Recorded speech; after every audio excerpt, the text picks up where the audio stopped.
मन जुरे लुहा झारे निजर कत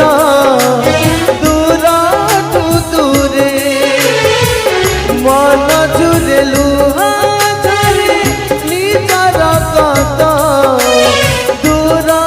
ठू दूरे अपनार हुए तो एठी अपनार हुए तो एठी अचिना जना अतिथि से आधा रातिर साथी से आधा रातिर साथी से आधा रातिर साथी